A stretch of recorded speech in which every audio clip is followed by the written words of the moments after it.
Hi guys, so we're talking about the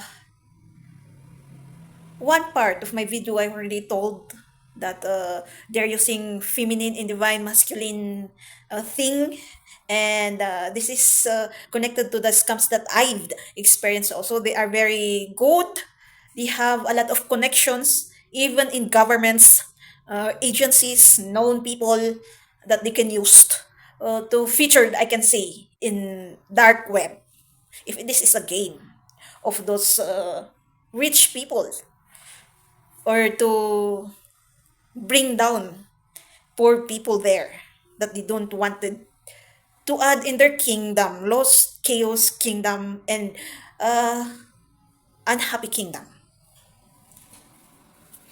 So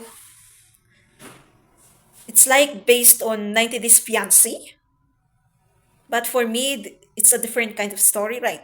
So they are just going to bring you all kinds of reasonings. Then when you yourself initiate something from those conversations that they given you, that's the start that they will initiate that kind of plan. Like in me, because I'm doing investment or Bitcoin mining, my part of that the way they scam me is that part. But this part, like those kinds of 90 Days Fiancé, or any kind of movie, or what do we call that one? Those games,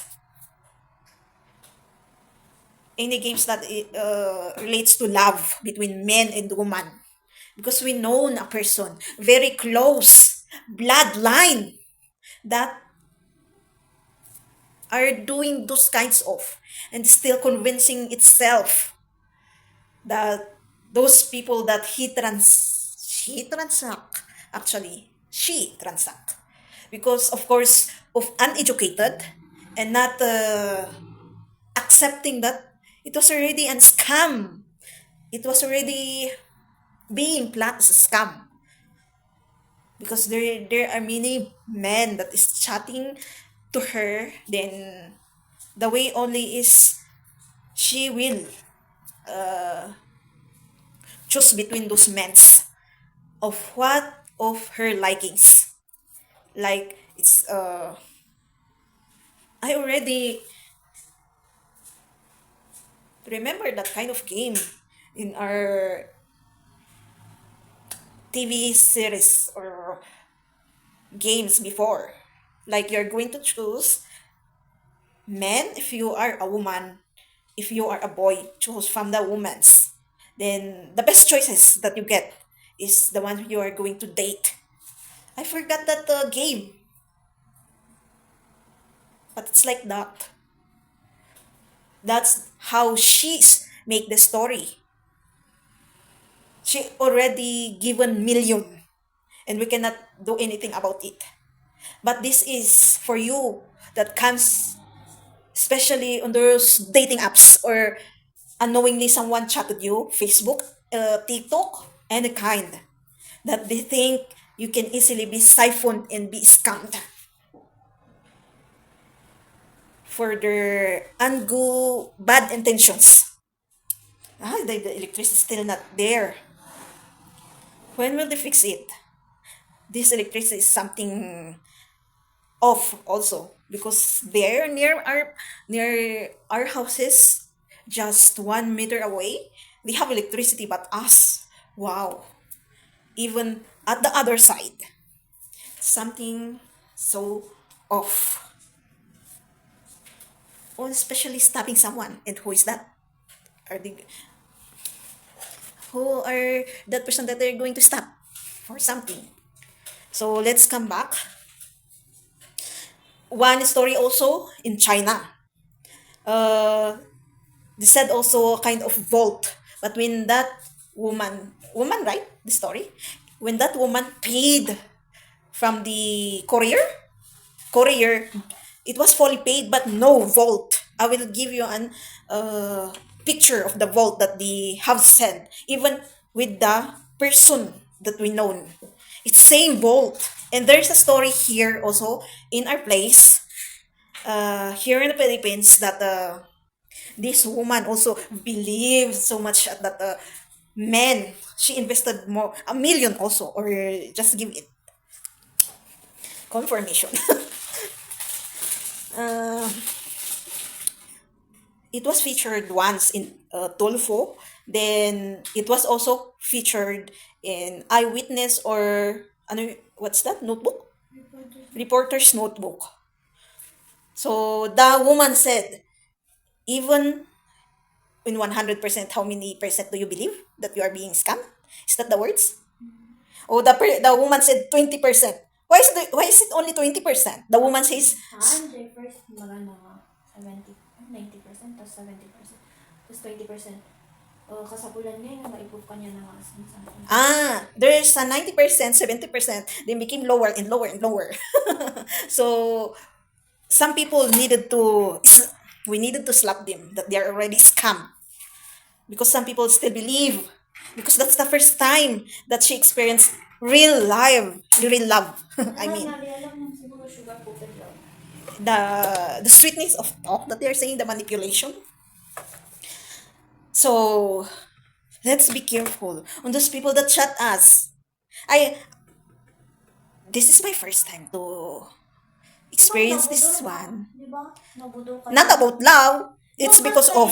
Kasi dahil that is time na dihay. But I know that one. I know that it's scam, but still I did it.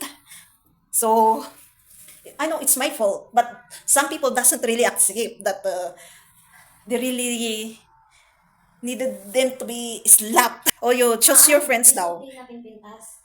Harsh lang ang Ah, tao. she means choose your friends, even though it talks harshly, but it talks about truth. In the will open your.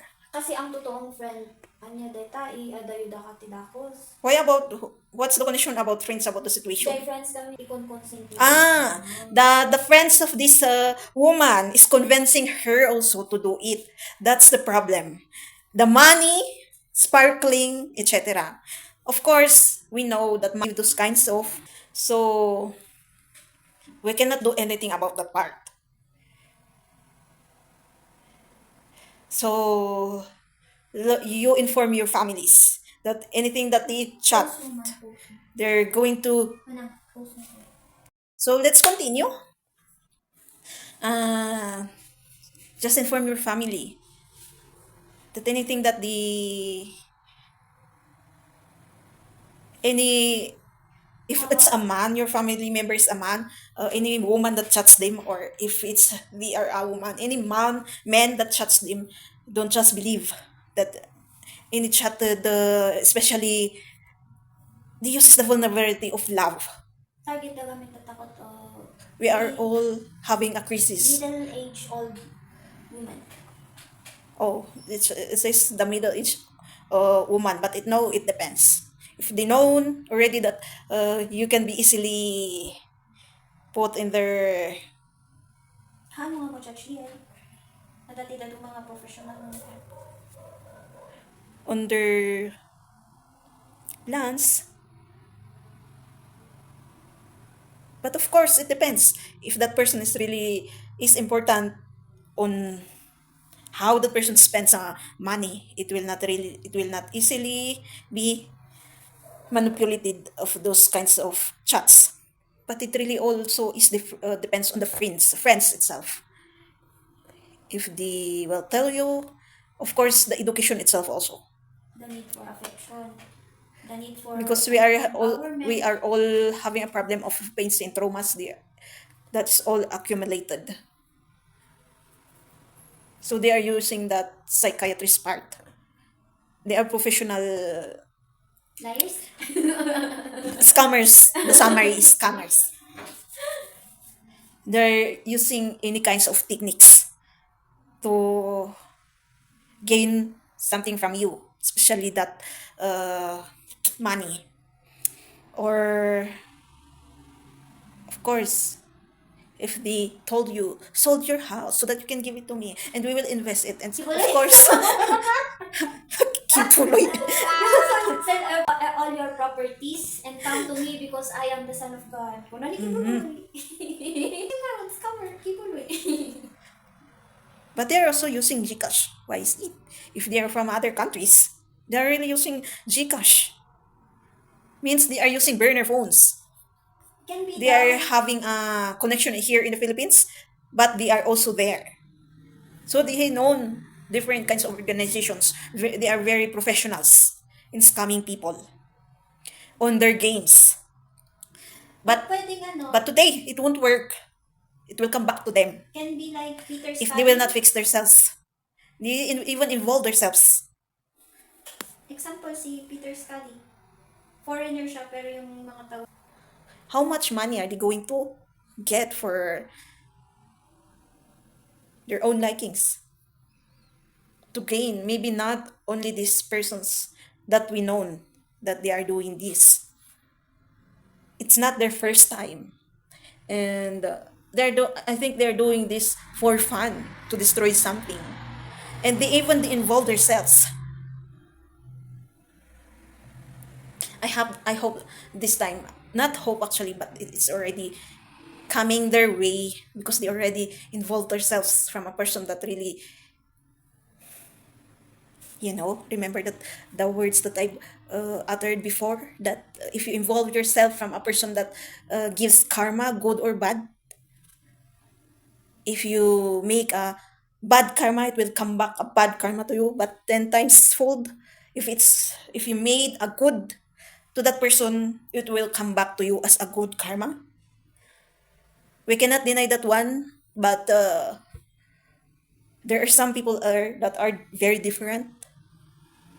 Good luck to you for those scammers, because scammers today really, because we know one company that applied a scamming, uh, it's like an investment. It's only 3 years, and it went back to that company that what the company did to other people. So karma today is, even karma today is rush. Digital. If it's before, not that rush or digital. Rush kasi is Today, it's like automatic. better pala. Yeah, better, because the world already shifted. It's the way to hold those hard-headed people. This is the time that God rise Ay, dyan ko naisip yun. from. Ay, tingnan mo kaya. So let's base it in a fairy tale. My sister is telling me. So most of the time, going to continue what she's talking about is in fairy tale, good is winning, bad is not. It's the same. This is the time. This is the time that we glorify those righteous people. Because this is the time that those bad people will gain what? The consequences of their actions. So I don't know if it's a good, Hindi, ito yung explanation ko bakit ko sinabi yun. forgot to what to say. So I will end this video. Just tell your families to be aware of these kinds of transaction, because it's really is, even though it is like a fairy tale, it is really happening. Like what it is happening on those containers. They're human trafficking people, or that story of this is destruction. It's a part of scamming lies. So, and we have to open ourselves and to be educated of these kinds of, even though we didn't even study it in books, because we didn't really study it in books, I mean, our teachers even didn't open us on those kinds of situations, those kinds of scam, I mean. We will only be open when we experience experience it. But when we experience it, we still didn't even believe those kinds of. So thank you for hearing, watching, and let's be aware and inform ourselves and everyone, and be careful of the people that comes and sometimes convince you. So it is better to have friends around you, or even none, because that person really doesn't believe those kinds of. But we didn't know why she even involved herself at that situation. So the only way is to make her experience itself, and pray to God. Pray yourself, pray your family that they won't experience those kinds of, or involve yourselves, or involve themselves to someone. Let's not laugh this kinds of, because destroying a person's innocence, you can accumulate bad karma also at that part. Even that person is a sinner, if it's innocent. Well, that's a good part also. If they destroyed your innocence, you will grow. But how about if that person won't grow? But you will put that person into a state of bad condition, like in the mental. Good luck for those people that does bad to that person. Additional for the pains and traumas that that person is experiencing.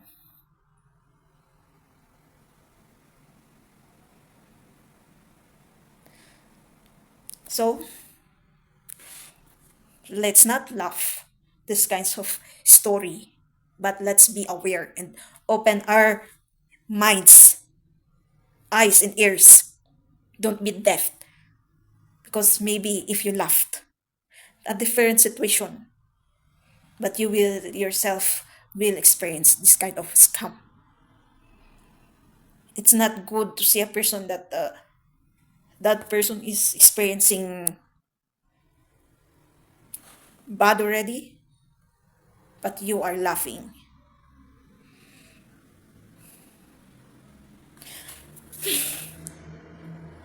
So this purpose really are one of these.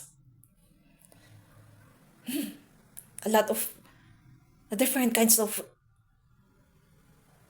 games or scams or chaos that people invented to just make themselves gain happiness in that crush, that they so lost people. Those kinds of kingdom will not work anyways this time. As I've said, this year in this coming years.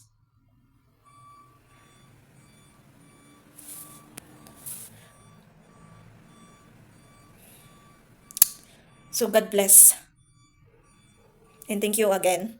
And I'll end this video already.